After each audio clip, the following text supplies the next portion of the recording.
This show is sponsored by Charles Schwab. There's strength in numbers. Charles Schwab has 25 million clients and over $7 trillion in client assets, 400 local branches, 36,000 employees, 24/7 live help, and 50 years of experience.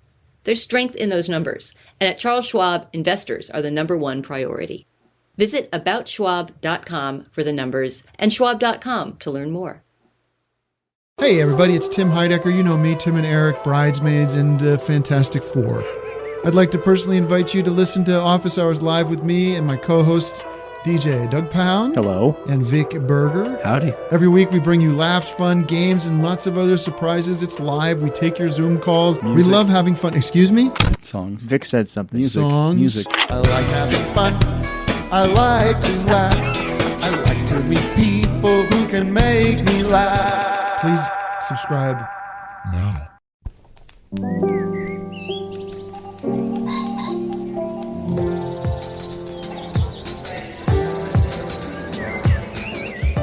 I'm Stephen Metcalf, and this is the Slate Culture Gabfest, The Bear's second course edition. It's Wednesday, June 28th, 2023.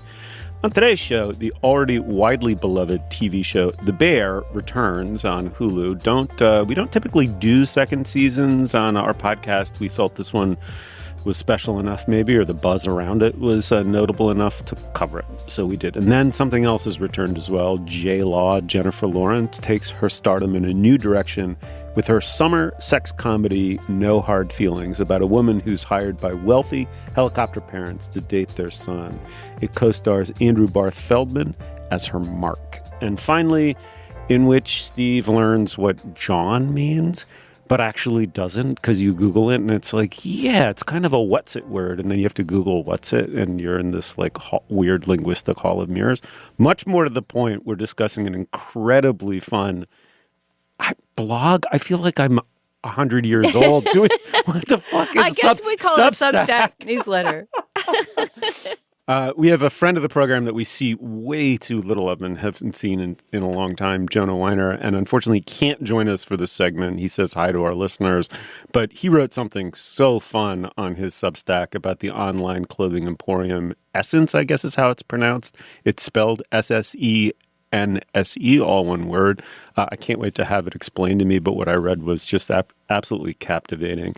Anyway, joining me today is Julia Turner of the LA Times. Hey, Julia. Hello, hello. And of course, Dana Stevens, the film critic for Slate. Hey, Dana. Hey, good to be back with both of you. It's been too long.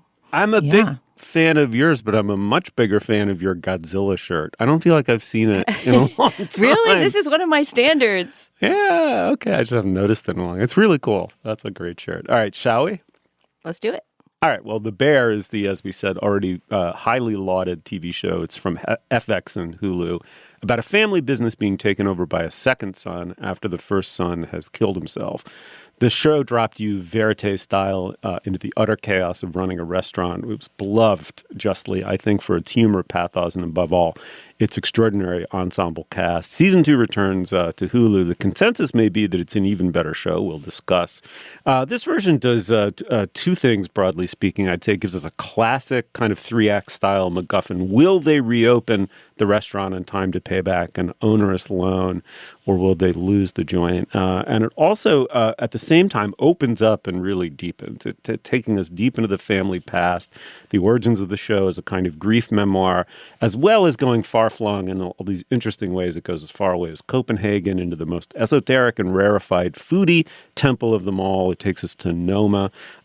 It's really quite something. And the clip we're about to hear, it's the first episode of season 2. We're instantly dropped back into the chaos, right? And medias res, where the restaurant workers are trying to figure out how many things are going to need to be fixed, renovated, et cetera, so they can reopen the place on time. Let's have a listen. How's my budget looking? Great. Not good. Shitty. All right, fuck this. Watch. The Bear, all right? We have equipment that works. That's a great start, everybody. 0. Then we have a deep clean, very deep clean and drywall insulation. Fridge is still fucked up. Fryer is fucked. The fryer is fucked. That's $5K right there. fryer. Shit fryer, and then another 10 for the correct fryer, and the oven is scary. That's another 10. Okay, good. All right, so we got 20. 30, the oven. Fuck me. Then we got the windows, the demo, the flooring. brick. That's Friends and family 50K service plus budget. 20K. That is 70K. Plus That's 30, not that's bad. 80K. Really? Fuck me, cousin. We're back, right? It wouldn't be a Bear sound clip without the word cousin being shouted at least 4 times. Exactly right. Should we all just start referring to each other as cousin? It would be too much of a put on, but it's tempting.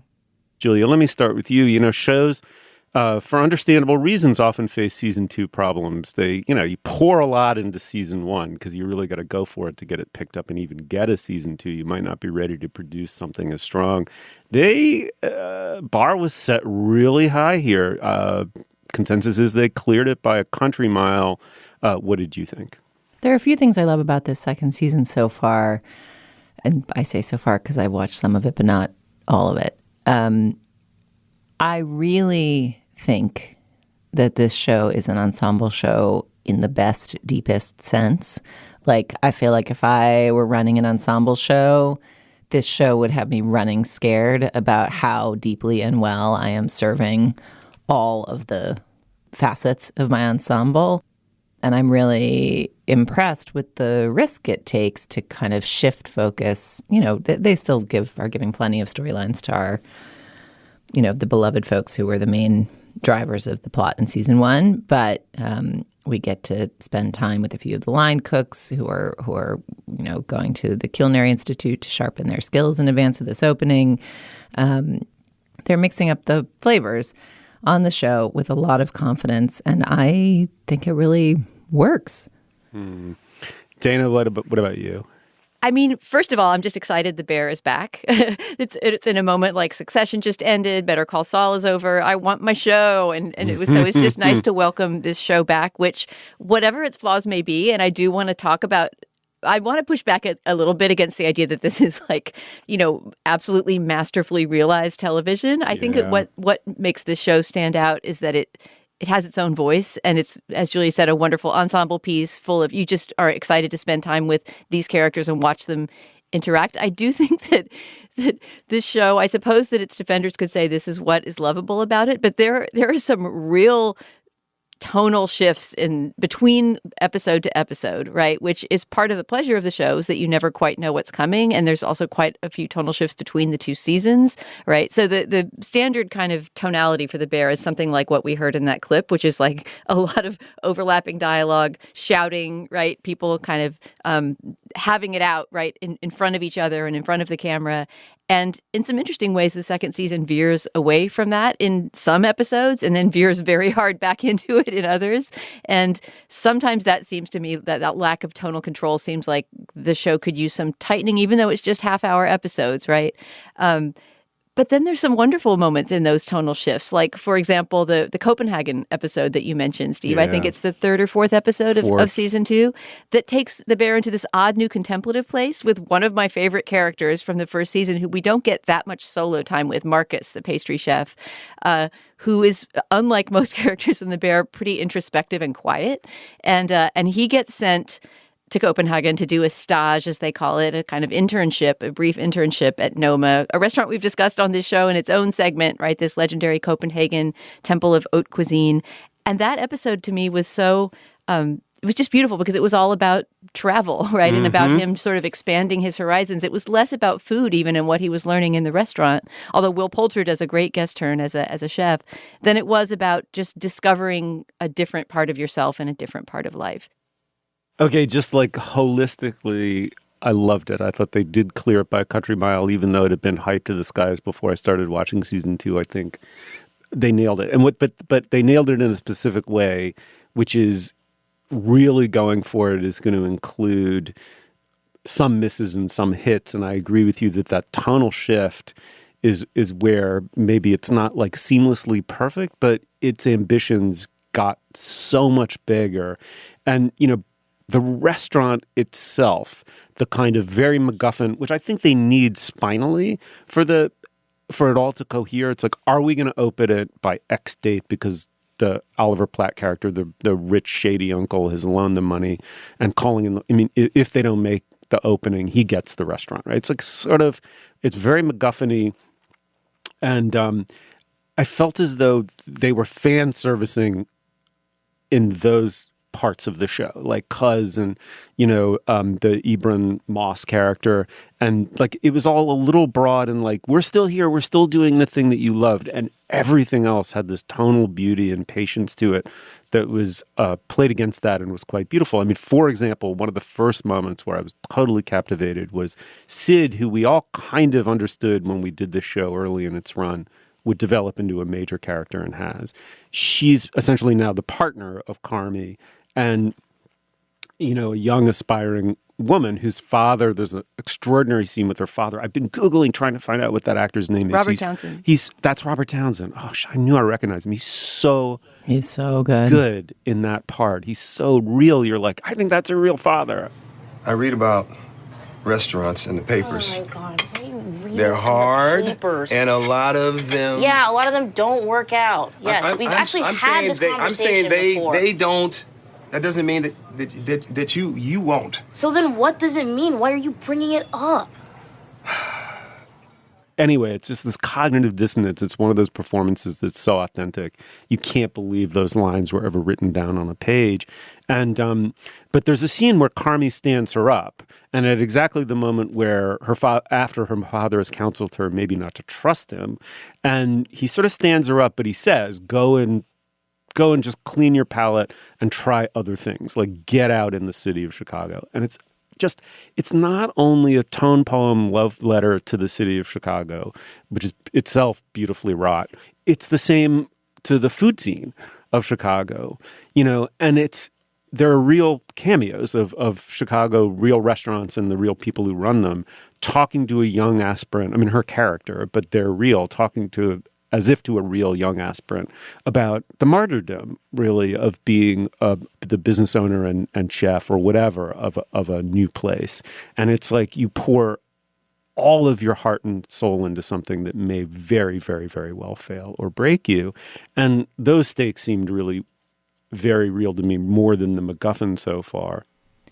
Yeah, so I had an interesting watching experience because I crammed The Bear all weekend because I was out when you guys talked about it last season, so I had never gotten around to watching it. And had a couple responses to it in relation to the cultural conversation around it that I will share. One is, I feel like the line on the show was like, it's so intense, it's so stressful, don't watch it before bed, they're always shouting. And I was expecting something much darker. But this is like Abbott Elementary with knives. Like, this is incredibly sweet and cozy. Like, the fundamental heart of this show is extremely human, nurturing, wise. Like, it's not about the bad men of the kitchen and their brutalizing badness. It's about people trying to be good and do good, which I love. I love that kind of show. It's my favorite kind of show. I also think, I mean, you said, Dana, you wanted to engage the question of whether this is like one of the glories of TV, or how much of a exquisite masterpiece versus just a fun show it is. And I think the thing that impresses me about it is the kind of confidence and subtlety of the writing, and the fact that that cozy bozy, I mean, it's actually similar to Abbott Elementary in this way too, that it is using a lot of kind of warm human interactions and travails to look at power structures and how humans operate within them. And it seems like season 1 is very focused on men and their feelings and how come they're so bad at them and what happens to everyone around them because they are so bad at them. And season 2 seems a little bit more focused on evolving that out, like not just staying locked in the men and their feelings and what do they feel this season and what do they feel that season and what do they feel when they kill that guy and what do they feel when they lose the Chevy account. Like, you know, if you think of Breaking Bad and Mad Men as also shows that we're interested in various bad versions of masculinity, this is a show that kind of aerates that inquiry in a really lovely way by not being only curious about the man, that's not fair. Of course, those shows were curious about Skylar and Peggy and Hank, and so I don't need to throw those shows under any buses to praise this show, but there is something refreshing about the lightness of touch with which it does that. And maybe it's just this half-hour format, which is, fundamentally a comedic length in TV. But I was like bracing myself for grim and dark, and then was like, this is like a freaking fairy forest full of mushrooms and twinkles. I don't know about that, Dana. Fairy forest, twinkles? I mean, in so much as it's not exploring questions of evil, in the way that a show like Breaking Bad is, right? Oh, sure. I mean, I think I see what Julie's talking about. The kitchen is toxic in the first season, but it's not bad, gropey man toxic, right? It has more to do with Carmi's anger issues, the main character. I think, yeah, I'm with Julia. This show is that's sort of what I mean about like, let's not get too solemn about, how great The Bear is. It's fun. It's different than anything else that's on. I'm very glad it's back. I encourage people to watch it for all kinds of reasons. But yeah, I don't feel the need to place it on any pantheon. And I wanted to just mention, I feel like we can't talk about season 2 without at least mentioning episode 6, which is by far the longest. It's over an hour as opposed to the roughly half hour that all the other episodes have been in both seasons. And it's a flashback. And this was actually, I think when we talked about S1 of The Bear, one of my critiques was, okay, I understand that this show doesn't do flashbacks, but I need to know a little bit more about the family. Like, here's the Bearzados, this crazy, chaotic family that's been managing a Chicago beefland restaurant for generations. Can we please know something about their parents, their home, where they come from? They never talk about them, right? They talk about the brother, Mikey, played in flashback by John Bernthal, who commits suicide before the show ever starts. But they never talk about, like, the actual home life they come from. So season 6 places us back in that home life, flashes us back 5 years. And I won't give anything away except to say Jamie Lee Curtis plays their mom, and it's an extremely intense performance, an extremely intense episode. I get why people are flipping out for this episode, but I also, the critic in me wants to say, that episode is really over-directed. And Christopher Storer, who we haven't mentioned, who's the creator, co-writer, he directed that episode and plenty of others, I feel like is laying it on a bit thick in that episode. And I can point to specific shots where that is happening if anybody wants to have a down and dirty tutorial about season 2, episode 6. But yeah, there's some moments in that 6th episode where I feel like the show is glorying a bit too much in its, frenetic pacing and ability to make us all feel on edge. And it doesn't quite really create a believable full background for the family, which, I could take this down some other routes too. I really don't understand the finances of The Bear, the restaurant. I really don't get how they simultaneously cannot afford a fryer, but can send somebody to Copenhagen for a stage at a fancy restaurant. Or right? In the first season, when they figure out that they don't have to make bread and they can just buy it, like the thing you do when you figure that out is not like, say, great, let's keep the bread guy and build a pastry line. Yeah, no, very good point. Well, season 2 of The Bear is available in its entirety on Hulu. We more or less totally loved it. Check it out. Let us know what you thought. And let's move on. This show is sponsored by Charles Schwab. There's strength in numbers. Charles Schwab has 25 million clients and over $7 trillion in client assets, 400 local branches, 36,000 employees, 24/7 live help, and 50 years of experience. There's strength in those numbers. And at Charles Schwab, investors are the #1 priority. Visit aboutschwab.com for the numbers and schwab.com to learn more. This episode is brought to you by Liquid IV. Step up your game with Liquid IV's Hydration Multiplier. Just 1 stick of Liquid IV powder hydrates you 2 times faster than water alone, so you can finish that Ultra Dance Marathon in your living room. Because real life is extreme enough. Real people, real flavor, real hydrating. Buy a stick in store or at liquidiv.com with the code podcast for 20% off your order. All right, now is the moment in our podcast where we discuss business. Dana, what do you have? Steve, we have 2 items of business this week. First of all, the reminder that our annual Summer Strut episode is coming up. The episode where, as longtime listeners know, we compile a massive Spotify playlist of summer jams from our listeners, listen to them ourselves, make our sublists, and then invite Chris Molanphy, Slate's beloved pop critic, on to talk about songs of the summer and songs for all summers with us. That's going to be coming up later this summer. So if you have ideas for the list, please email us at culturefest@slate.com. Put something about Summer Strut in the subject line so we know what it's about. about, and we'll add it to the list. You only have, though, listeners, a few more days to do this because we have to put a cap on this at some point, or the list is too long to listen to in a single summer. So please, by July 1st, which is this coming Saturday, send us your links if you've got them. Our second item of business is just to tell you about today's Slate Plus segment. If you're a Slate Plus member, you'll hear us talk at the end of the show about a recent piece by A.O. Scott in the New York Times. If you listen to our show, you probably know who A.O. Scott is, but he is the former film critic for the Times. After about 20 years covering movies for them, he switched recently to writing about books. And the piece we're going to talk about today is especially about books. It's called Everyone Likes Reading. Why Are We So Afraid of It? He talks about what he identifies as a reading crisis in American culture right now. We're going to talk about that article and offer our own thoughts on the state of reading for today's Slate Plus segment. If you belong to Slate Plus, you'll hear that at the end of this show. And if you don't, you can sign up at slate.com/cultureplus. When you sign up for Slate Plus, you get ad-free podcasts. You get bonus content like that segment I just described, which lots of other podcasts have as well. And you get unlimited access to all of the writing on slate.com. These memberships are what keeps Slate afloat. So please sign up today at slate.com/cultureplus. Once again, that's slate.com/cultureplus. And that's it for business, Steve. What's next? All right. Well, she is a 32-year-old Maddie Barker. She's played by J-Law, Jennifer Lawrence.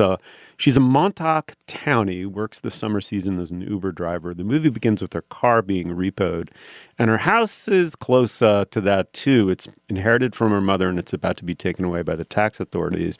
To get out of her financial pickle, she takes on the strangest of gigs. She agrees to date. We'll talk about what that means. A shy, room-bound 19-year-old rich kid in an attempt to bring him out of his shell before heading off to Princeton in the fall. This was a plan hatched by his parents, who are well-intentioned uber-rich monsters. What follows is a wild sex comedy in which J-Law gets to show off her screwball chops. It's directed and co-written by Gene Stupnitsky, who gave us the show Jury Duty, funnily enough. In the clip we're about to hear, the two main characters are on their first date. They're out at a bar, even though Percy, the young man, is underage, and here they're ordering their drinks. What do you want, Maddie? A Long Island iced tea for me, and... Pepsi, please. We only have Coke. Oh. Do you want to go somewhere else? No, Percy, he'll have a Long Island iced tea, too. Okay. Am I allowed to be here? Oh, yeah, I know the owner. It's fine. It's just that I'm not 21. That doesn't matter here. Well, I think it's a federal law. I just hope my parents don't find out that I'm here. Hey, Long Island iced tea for America's sweetheart, and one for the boy.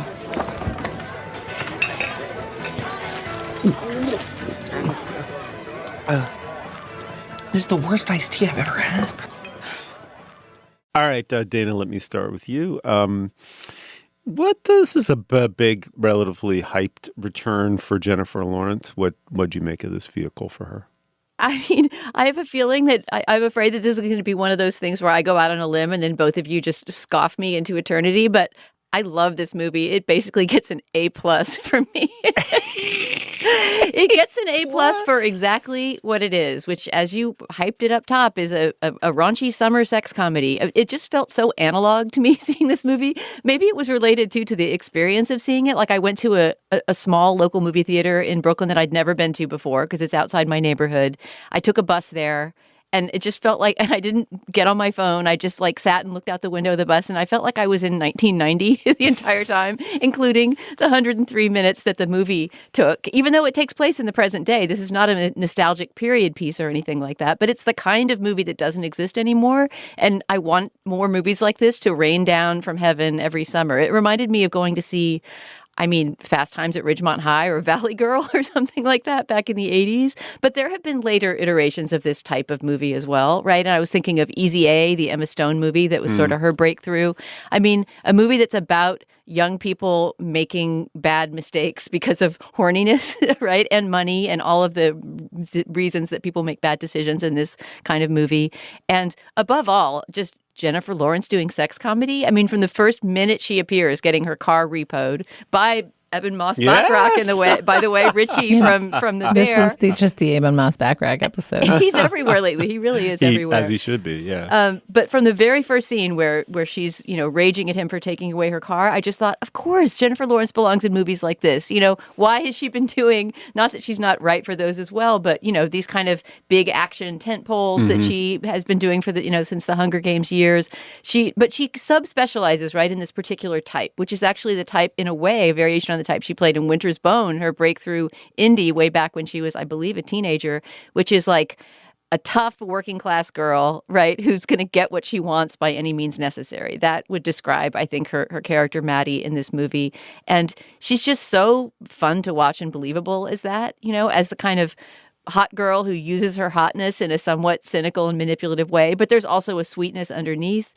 I want to shout out the Rolling Stone review of this movie, which we read in our prep doc for this week. It's by David Fear, who's a great critic and also a good friend of mine. But he is so wrong in everything he says about this movie. Don't listen to David Fear's review in Rolling Stone. It's the exact opposite that's true of the movie. He kept saying, this is cynical drivel that's just turned out for the market. No, it's not. There's no market for this. Yeah, first of all, it's not turned out for any known market, right? But also, to me, this movie had such a sweet, gentle core. And it sounds, of course, he's 19, she's 32, pretending to be a little bit younger so the parents will hire her to date, in quotes, right? Have sex with her son. And it could so easily lend itself to being this kind of queasy age gap romance, but it has none of that in it. I mean, for one thing, the movie itself problematizes, what is the power dynamic between them? And it keeps on changing and shifting as they kind of get closer and then get further apart.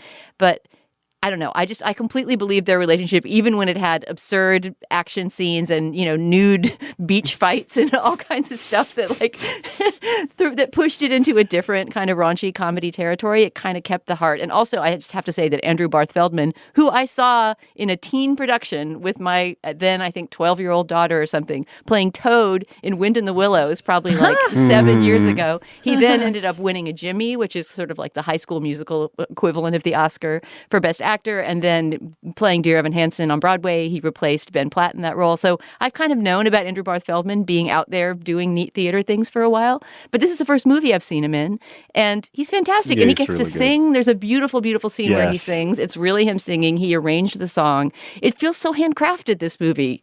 I loved it. I know. And Julia, before I pivot to you, I just have to say, Dana, this is uncanny. In my notes, and I think it was the first thing I was going to say, I felt like I'm in a multiplex in East Orange, Connecticut in 1992 watching this movie. We had the same experience. Same thing. All right, Julia, go.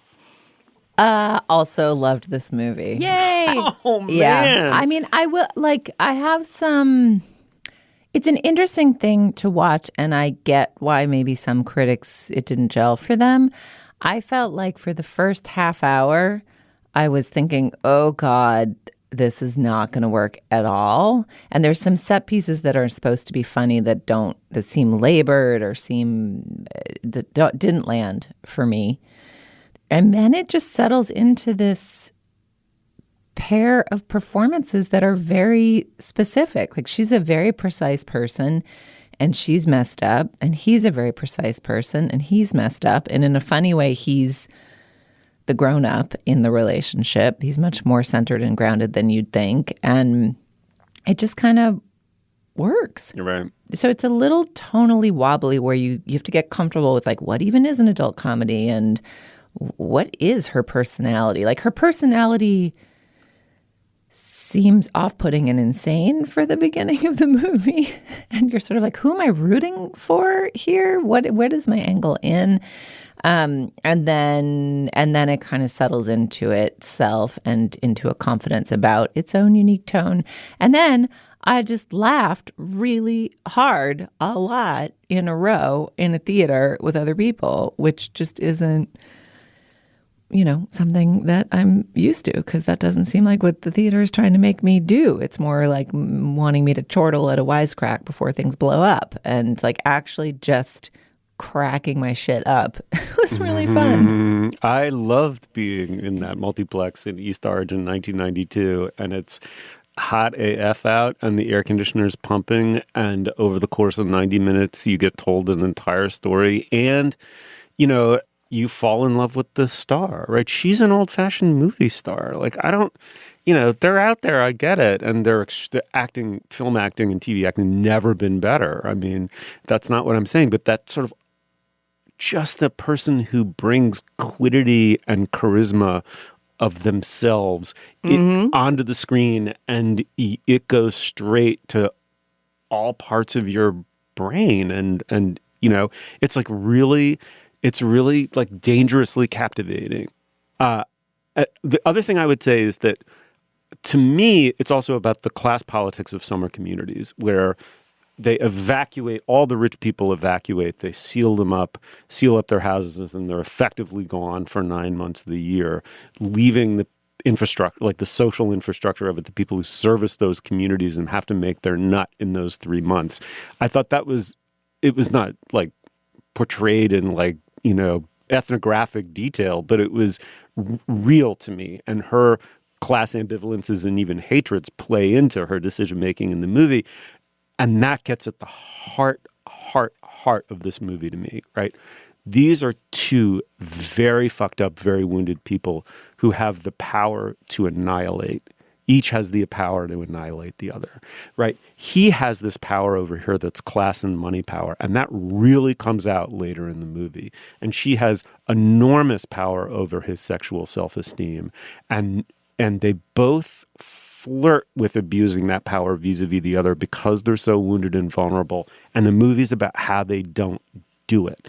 And to me, Dana, that's why it's in a weird disguised way a kind of beautiful and affecting movie. I couldn't quite understand what I was feeling on the subway ride home. I was like, I feel funny inside. It's like, why do I feel so funny inside?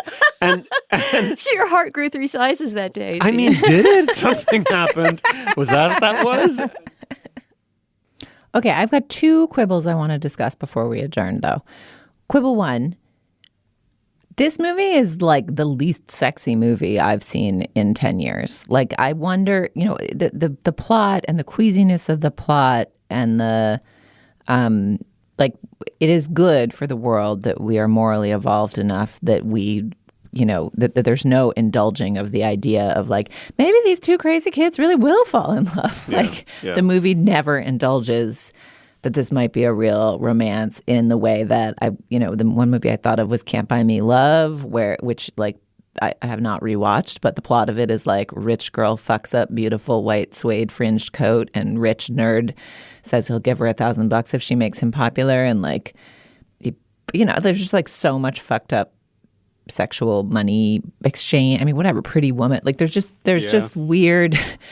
The movies of the 80s and 90s had a very strange relationship to deals like this. Indecent proposal logic, right? Yeah, often would just like indulge an actual romantic or sexual fantasy around this kind of pairing or coupling that has some subterranean like fiscal lie underneath it. And this movie does not truck with that at all, which is appropriate for a movie made in 2023, but it is like the most sexless sex comedy. Like sex jokes happen, but no sexiness happens, which maybe is fine. Like I don't think it would like any thought of real sexiness between them would not have been made me like it more, but it's just an observation. So that's not really a quibble. That's just a note.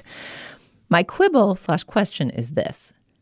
I have never been more distracted by how bad her hair and makeup was. I've never been so distracted by terrible hair and makeup as I was in this film. Like, her hair and makeup was not characterologically correct. Like, she looked... It was neither consistent across scenes, nor did the way it looked seem to match the moods or vibes of each scene, nor did it seem in keeping with who her character was. I mean, it feels like they had the wrong hair and makeup person for the first half of the shoot, and then they fixed it, and it's just all over the place. But she looks like this Instagram 2016 Barbie whose skin is kind of gold and with bronzer and highlighter and ringlets. Like, the way that she looks is a way that you can look as kind of like a girl in the world if you have like insider points at Sephora and like watch a lot of YouTube tutorials and know how and like have hot rollers, like Her hair made no sense for her character. Am I crazy? No, I noticed this. First of all, wait till you hear me on Margot Robbie's hair and styling in Babylon. I have a tight 20 minutes on that. I will say one very quick thing. I didn't find the movie unsexy because I, for the first time in 30 years, like fell completely in love with the female lead. Like I just haven't done that since I was a very, very young man / kid. And it had the sexiness of a movie in which the relationship doesn't consummate, like the Tokyo film from Sofia Coppola, Lost in Translation, right? Like that's its own form of sexiness in a way. I mean, I really, we admired this picture, the three of us. I'm shocked. But I take courage from your judgments because I wasn't sure, but now I am. All right, check it out. No hard feelings. Not doing big business. And some of you, if you take our rec and go see it, are going to send us an angry email, but that's part of the swim. All right, let's move on. This episode is brought to you by SAP. Welcome to the window of opportunity, when your next move can either make your business famous or obsolete. So you need to be ready. Be handling good surprises and bad ones ready. Be opening a Portland, Houston, and Providence location on the same day ready. Be stock options plus paid family leave ready. SAP has been there and can help you be ready for anything that happens next, because it will. Be ready with SAP. At the end of your first year, Discover credit cards automatically double all the cash back you've earned. That's right. Everything you've earned, doubled. All the cash back from eating at your favorite soup dumpling restaurant, doubled. All the cash back from that trip where you sort of learned to snowboard, also doubled. And the best part, you don't have to do anything ridiculous to get it. Nope, Discover does it automatically. Seriously, though, see terms and check it out for yourself at discover.com/match. All right, as I said up top, Jonah Weiner is a very good friend of this program. He's such a wonderful, wonderful writer. He has a Substack called Blackbird Spyplane. I'm embarrassed to say I didn't know about it until I think Dana or someone suggested we do this. He's written an entry or whatever it's called on Substack about Ssense, SSENSE, which is a online clothing emporium aggregating lots of different brands, many of which are small and somewhat obscure, and incredibly cool stuff at astonishingly low prices is what I take away from Jonah's piece. But it may be like all such things, Julia, let me pivot to you, growing like a weed, attracting capital, becoming big. And there's some sense that it was a little website that could now trending in the direction of Amazon, and it may distort everything. Where do you begin with this story? What struck you about it, and where did it go for you? Well, first of all, I just want to say that Blackbird Spyplane is really interesting if you like to think about wearing clothes and what it means to wear clothes and what we're doing when we wear clothes. It is produced by Jonah Weiner and his partner, Erin. She curates a semi-regular newsletter as part of it called Concord, which is more focused on women and women's fashion. And when they first started writing it, Jonah in particular writes in this kind of arch fashion patois that he has invented for the purposes of the newsletter that is sort of unintelligible when you first encounter it. You're like, what? I mean, it's very heightened. It's a little bewildering. It's a lot about like cop-in Johns and unbeatable intel, and like you have to kind of learn it. So the first couple months that I subscribed, I didn't read it that often. It was sort of like, I don't know what this it sort of feels like an art project landing in your inbox. And then slowly over the last year or two, it has become one of those newsletters that just is bumping up my list of like, I absolutely read it when it comes to me.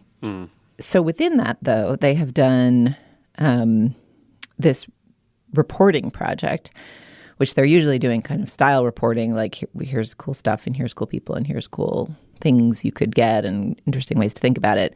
This is closer to an investigative report that is looking at the role that Ssense plays in the e-commerce ecosystem.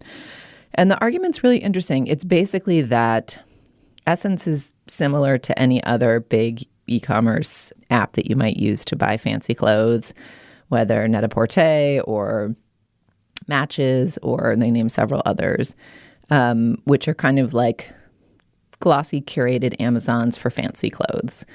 I don't shop on Ssense, but I have shopped on some of the other ones. And what's unique about Ssense is that they will strike deals with very cool niche indie purveyors and feature their clothes, as well as clothes from more mainstream fancy brands that are accustomed to producing big quantities for big e-commerce retailers.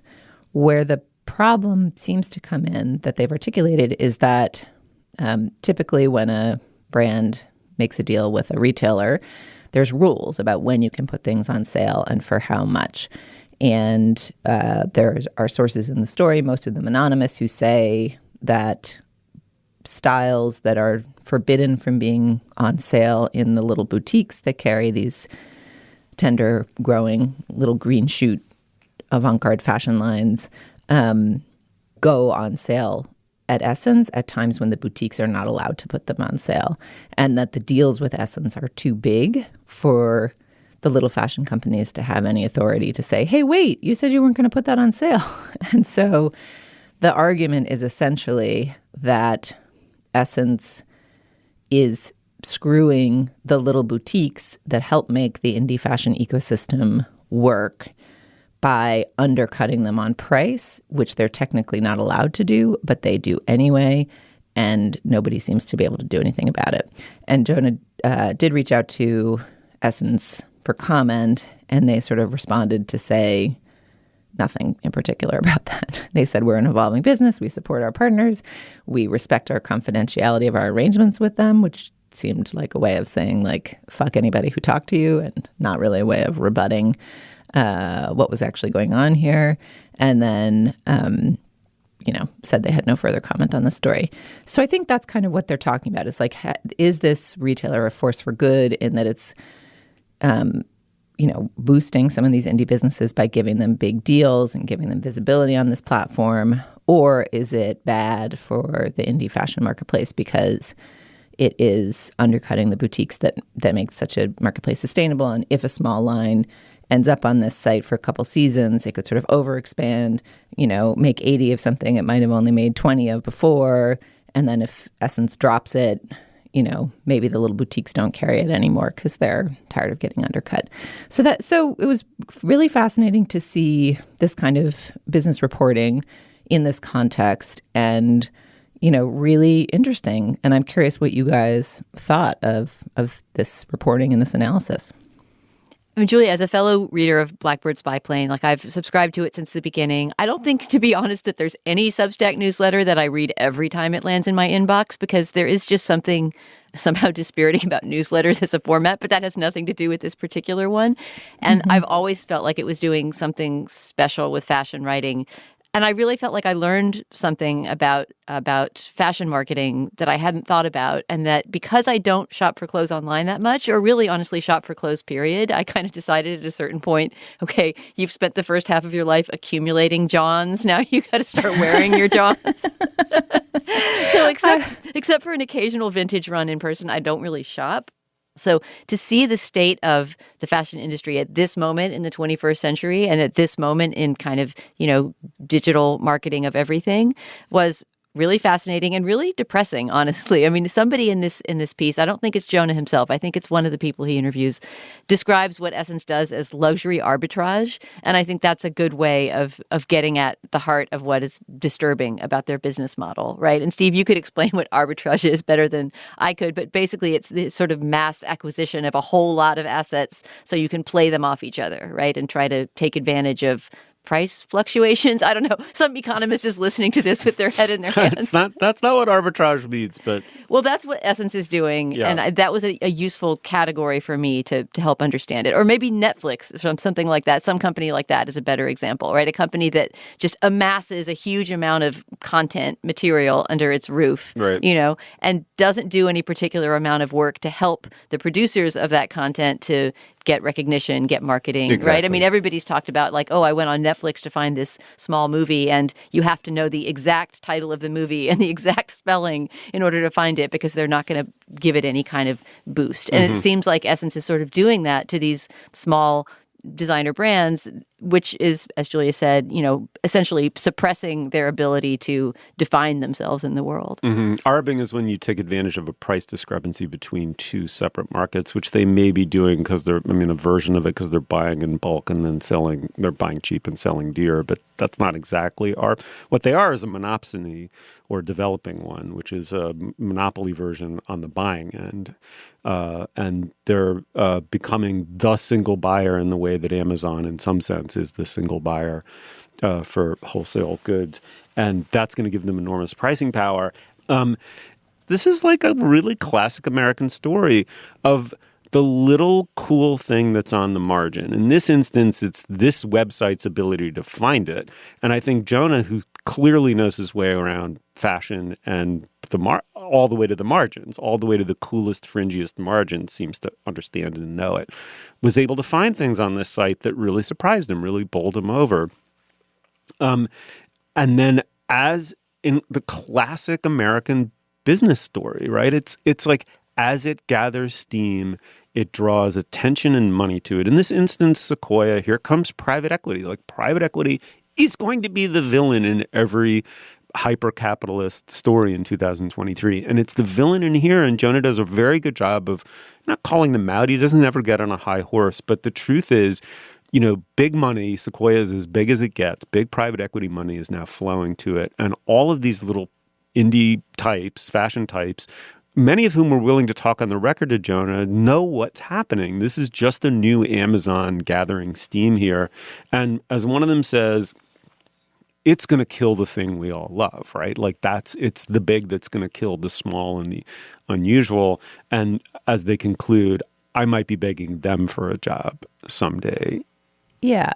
I think I have a less apocalyptic view of it as I would as our official technophiliac, in that Ssense didn't invent this, Amazon didn't invent this. Like platforms that give you the ability to find a much bigger audience for your niche thing can help you as a business because they can drive your sales, or they can destroy you because they can overwhelm you. I mean, essentially, this website is the equivalent of like the scene in The Bear season 1 when the chits explode because they start the to-go orders, right? It's like suddenly you have to fire set 37 chickens, right?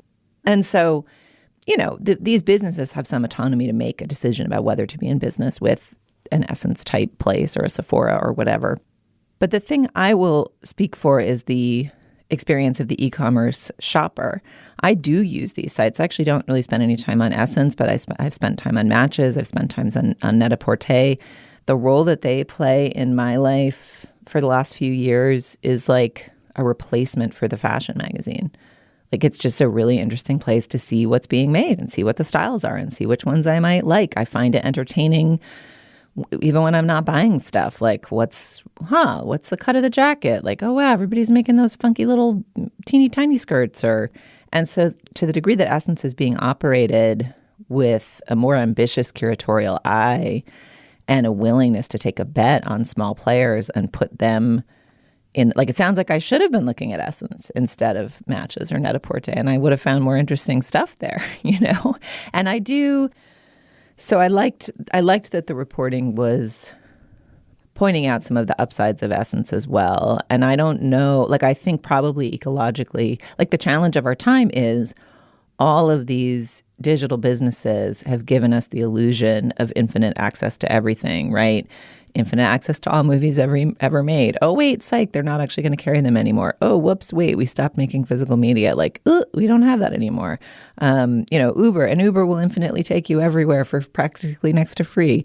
Oh, psych, guess what? No, it costs money now. Like, now that's not less of a feasible option because it's not being subsidized by venture capital. But we didn't build bike infrastructure while we were doing that. Like the thing it highlights is the potential costs of the illusion of the venture-funded business model. And I don't think an ecosystem where the only way to learn about very cool clothing brands is to have the time and money to go to very cool boutiques across a panoply of international cities is necessarily better.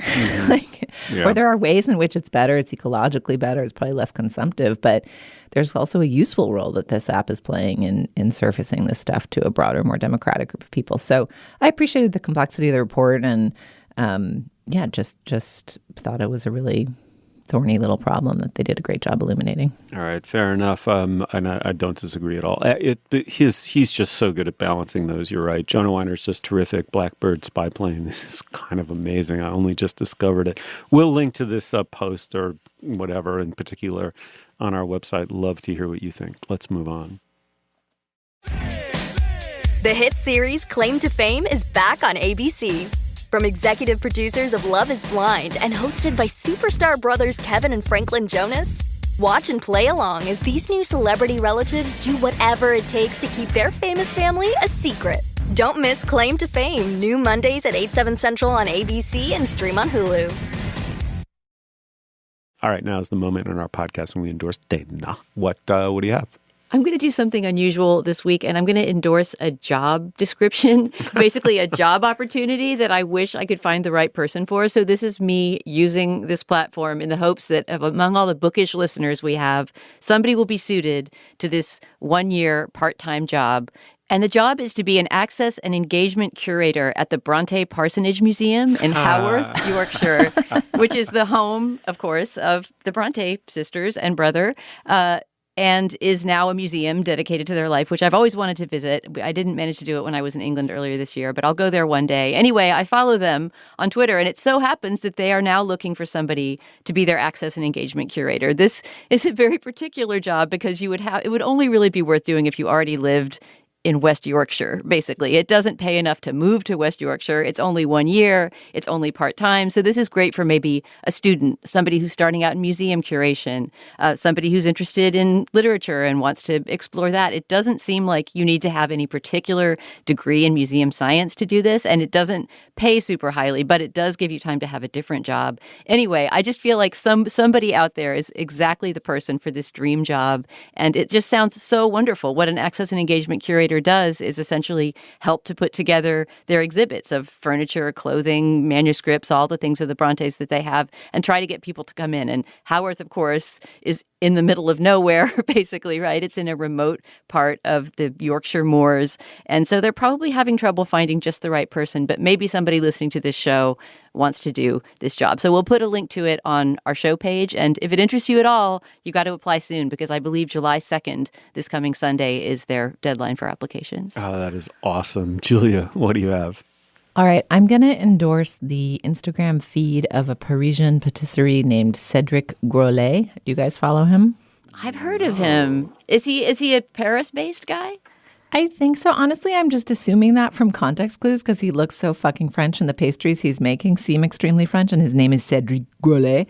But and he seems to in each video, there are these really beautifully shot and made videos in a very expensive seeming baking atelier, and he demonstrates in these nicely edited little clips how to make these incredibly glossy, elaborate, fruity, complex French patisserie of various kinds. And he does it at huge scale. That's part of what's interesting is that it's like watching Great British Bake Off, except the result is perfect instead of the travails of the person who's custard curdles. His custard never curdles. Everything is always perfect. And then he also is baking at scale. So he's using these huge beaters and these huge quantities, and he sort of shows you how to do it. They're just gorgeous. And then at the end of each one, he sort of takes them out and shares a little taste with a huge throng on the sidewalk. And I would not say that these videos have made me desire to go to this bakery if I ever get to Paris or whatever other cities he's in, if my assumption is incorrect. But I'm pretty sure they're Paris. But it looks like a shit show outside. It looks like the worst kind of tourist trap, basically. But they're very fun to watch, and I've been watching them with my son who loves to bake. So recommend, if you're at all interested in baking, give Cédric Grolet a follow.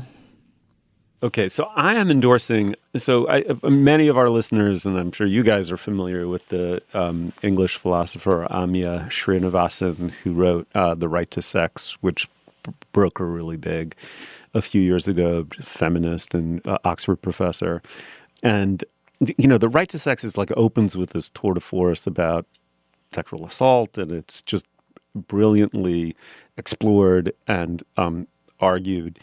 And I don't agree with the bulk of the argument of the book, but she's just an extraordinary public philosopher and thinker and rigorously trained.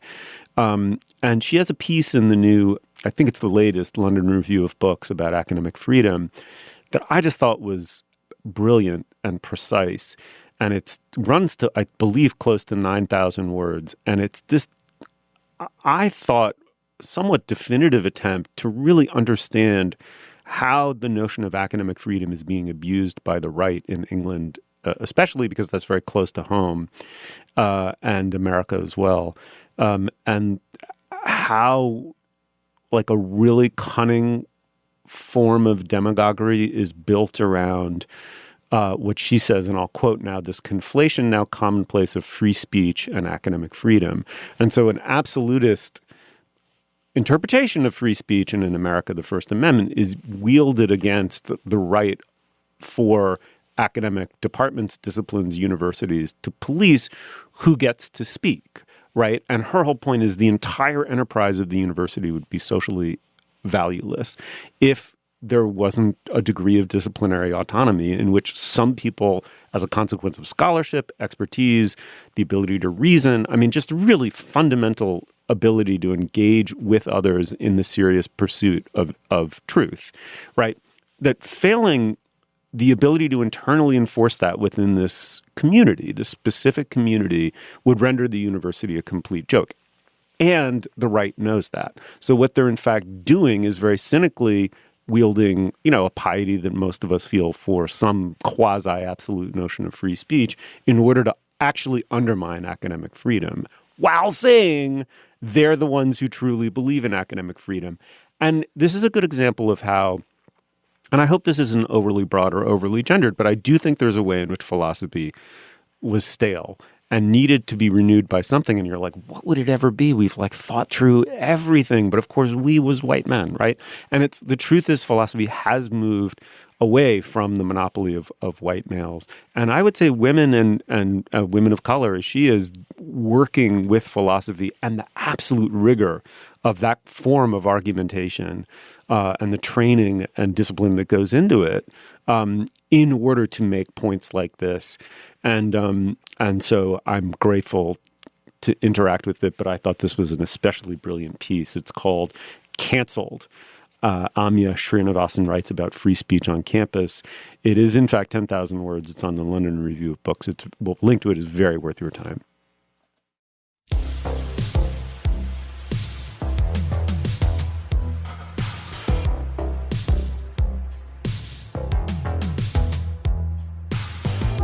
Dana, thank you so much. Thanks, Steve. It was fun to have you. Yeah, really fun. I mean, to be back in the room with you, that is. Thank you, Julia. That was a really fun episode. Thank you, guys. You'll find links to some of the things we talked about today at our show page. That's slate.com/culturefest, and you can email us at culturefest@slate.com. Our introductory music is by Nicholas Pertel. Our production assistant is Kat Hong. Our producer is Cameron Drews. For Dana Stevens and Julia Turner, I'm Stephen Metcalf. Thank you so much for joining us. We will see you soon.